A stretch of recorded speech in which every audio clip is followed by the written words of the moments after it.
It only took a quarter of a century, but they finally got it right. Toyota has designed a Prius that not only stands out, but stands out for the right reasons. This is the 5th generation Prius in Europe. It's a plug-in hybrid only, and I'll explain these headphones later in the review, so stay tuned.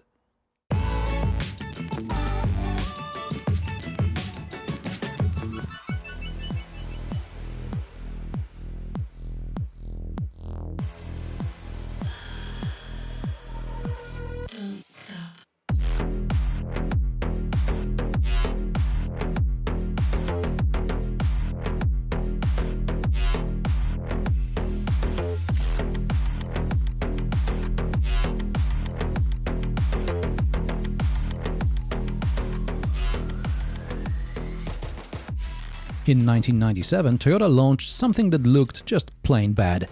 Today we might view the first Prius like the Fiat Multipla, something so ugly it's pretty. But in the 1990s, Toyota must have employed bakers in the body design department because they came out with loaves of bread, not cars. Jokes aside, underneath the controversially designed sheet metal was a technology that would find its way into most Toyota models within the next 20 years. It was a hybrid of an internal combustion engine with an electric motor so that they work together or separately to maximize efficiency, low fuel consumption in the city and long range on the road without having to look for a charging outlet. Hence the term self-charging hybrid, which Toyota later used in its ads, laughed at by experts who noted that without an internal combustion engine and fossil fuels, this hybrid would not recharge itself. The first generation Prius made a splash at the very end of production when, at the 2003 Oscars, celebrities were chauffeured to the red carpet in Priuses, or Prii if your name is Alan Partridge. It turned out stars like Leonardo DiCaprio or Cameron Diaz, among others, had Priuses, besides some less green cars, of course. With this kind of celebrity endorsement, the second generation Prius hit the nail on the head, at least in the United States. It was the beginning of the 21st century, there was a lot of talk about air pollution, and the Prius, which consumed about 5 liters per 100 kilometers, was recognized by the US Environmental Protection Agency as one of the cleanest models available on the market there. The Prius was featured in movies, TV series, and music videos. You bought a Prius? They're real quiet. Good for sneaking up on motherfuckers. In Europe at the time, diesel cars offered the lowest emissions. The cleanest cars were Volkswagen Polo 1.4 TDI and its sibling Seat Ibiza with the same engine. In the second place was Ford Fiesta Econetic, and in third place was the Mini Cooper D and the second generation Prius, with the Prius being the least emitting car with a petrol engine. That's right. While in the US a car consuming 5 liters per 100 kilometers was impressive among gas guzzlers, in Europe almost any small to mid-sized diesel achieved similar results, and at the same time it did not look weird and could be, I don't know, maybe a station wagon?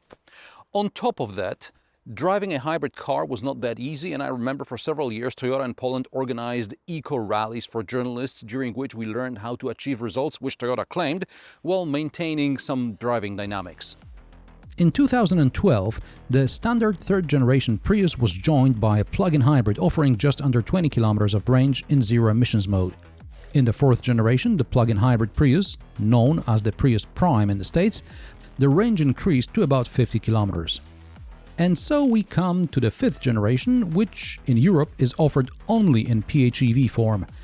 In the States, there is also the regular hybrid with optional all-wheel drive.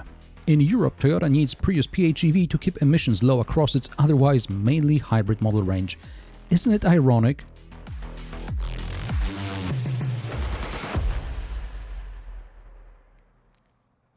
With this somewhat longish historical background, let's get to the actual review. The new Prius looks modern, without looking weird.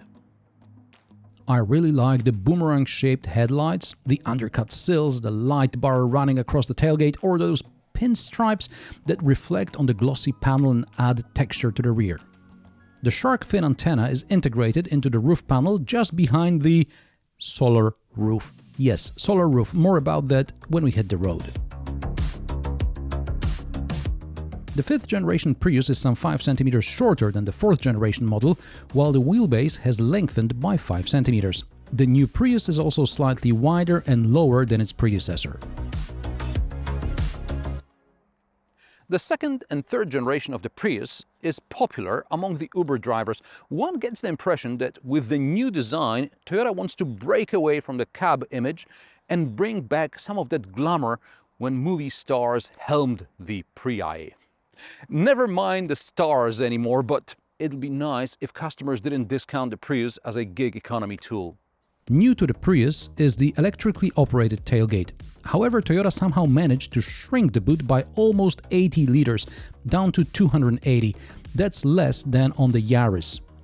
On the plus side, we have a 230-volt outlet, a miniature underfloor storage compartment to fit a charging cable, and a folding parcel shelf that doesn't take up much space. In general, without the parcel shelf, you can stuff a lot more into the boot, but in Europe it's better to cover your cargo from the prying eyes of those who do not respect the seventh commandment.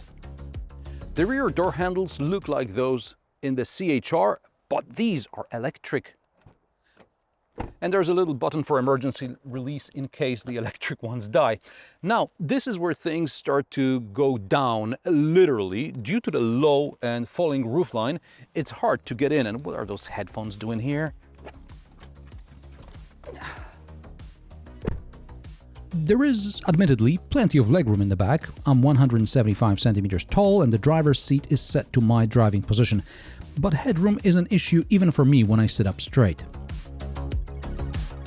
There are door pockets, the side seats are heated, there are USB-C ports, but no air vents. There's an armrest with cup holders, but no ski hatch.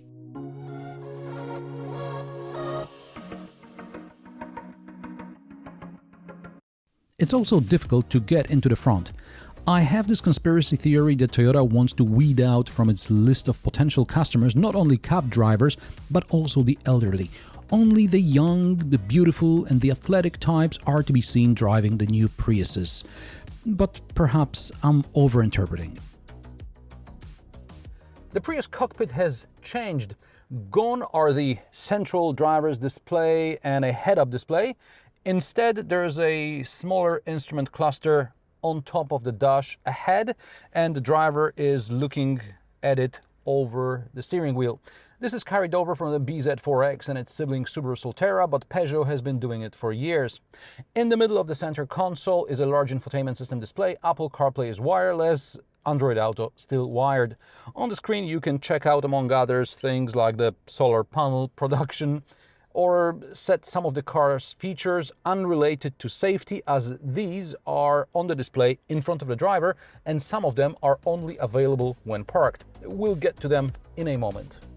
Toyota kept physical AC controls, and that's a plus. Below that is a phone cubby, and underneath it is a hidden compartment. And just to be sure, it says #hidden compartment. Next are the cup holders, the gear selector, an armrest with a mid-size storage compartment. The glove box is also medium size. I like the phone slot next to the gear lever. There are buttons on both sides of the steering wheel, which are almost invisible behind the stalks. Above the steering wheel is a camera that monitors the driver's attention, so no more driving with your hand on top of the steering wheel, and it can also recognize the driver's face and adjust the seats and settings accordingly. We've seen something like this in Subaru. Before I set off, the ISA, Intelligent Speed Assistant, that's the beeper that alerts you whenever you exceed the speed limit. Now, it can be turned off, but you have to do it every time you restart the vehicle. So, it's simple. You go into the settings, then you go into the second screen of the settings, then you long press to change the settings, then you change the notification method, then you change the above speed limit, and you choose only visual. And then you get out of there to sort of see whatever you want to see on your display. Brilliant. Let's go.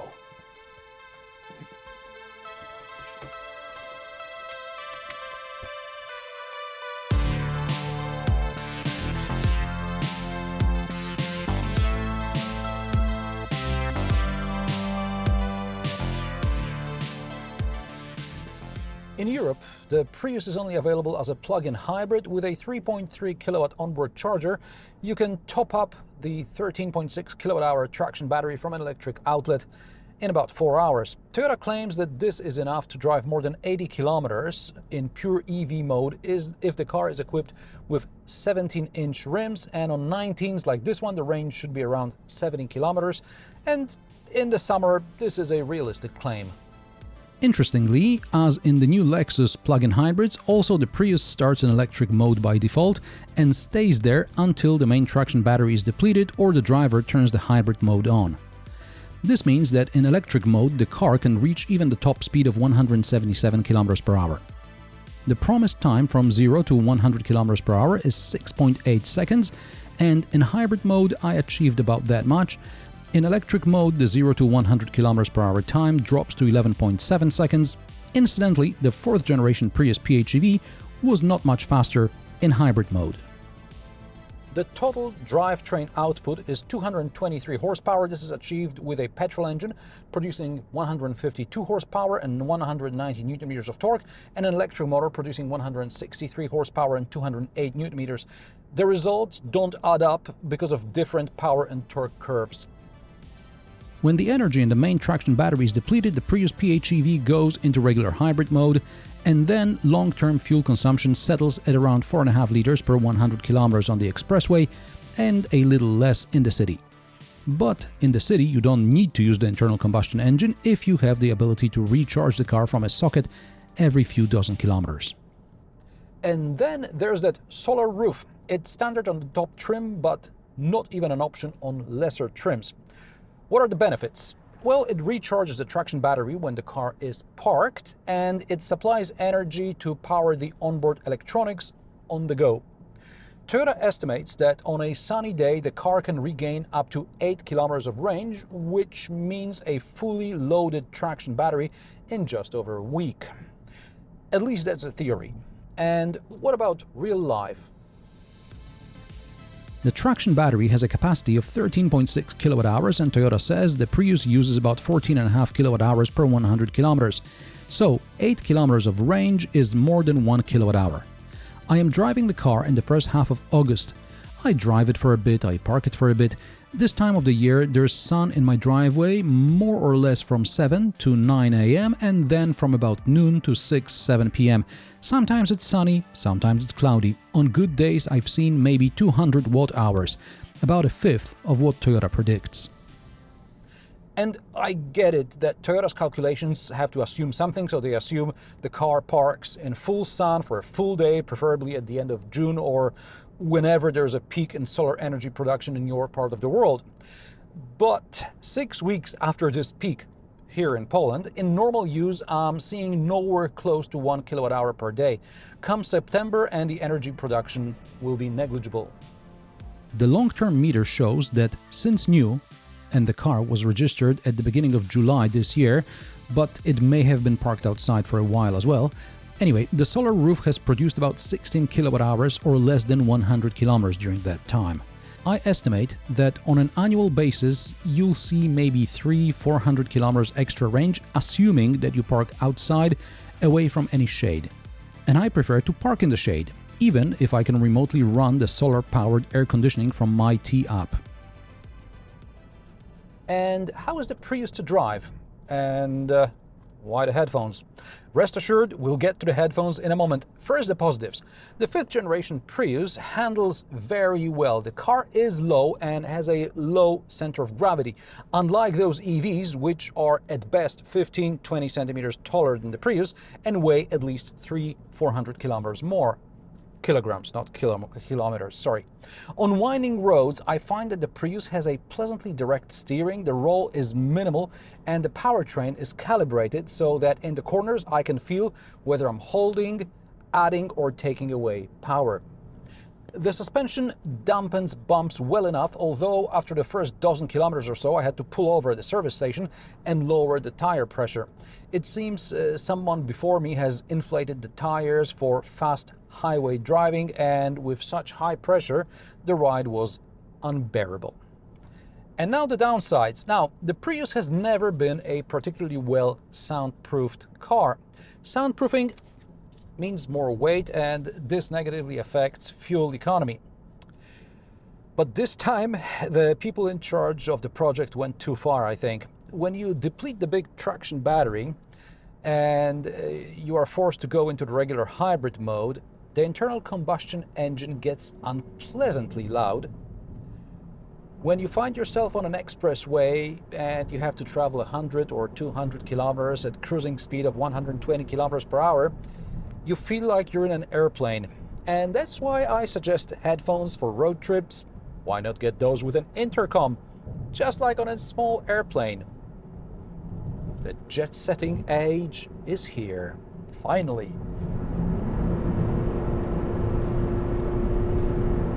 The driver assistance systems, not counting ISA, which has to be turned off every time, work decently, although I noticed that when driving in traffic, the adaptive cruise control sometimes happens to hesitate for a split second when a car stops at a light.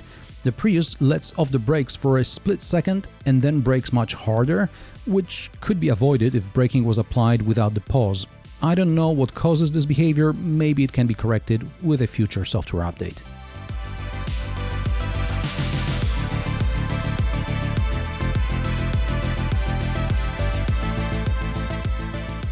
Prices of the new Toyota Prius PHEV start at €45,290. This top trim model cost €53,480, including the mustard metallic paint. The 5th generation Toyota Prius looks great, drives even better and is economical. However, poor soundproofing limits its usability. Of course, aftermarket soundproofing solutions are out there, but I would expect more from a car for over 50K. And what do you think about the new Toyota Prius? Does the fresh design or the modern powertrain appeal to you? Let me know in the comment section below. If you like my sarcastic, down-to-earth and possibly mildly amusing car reviews, join me every Friday at 3 p.m. Central European Time, and don't forget to subscribe and like this video as it helps me with the YouTube algorithm. Thanks for watching, and I will see you in the next one.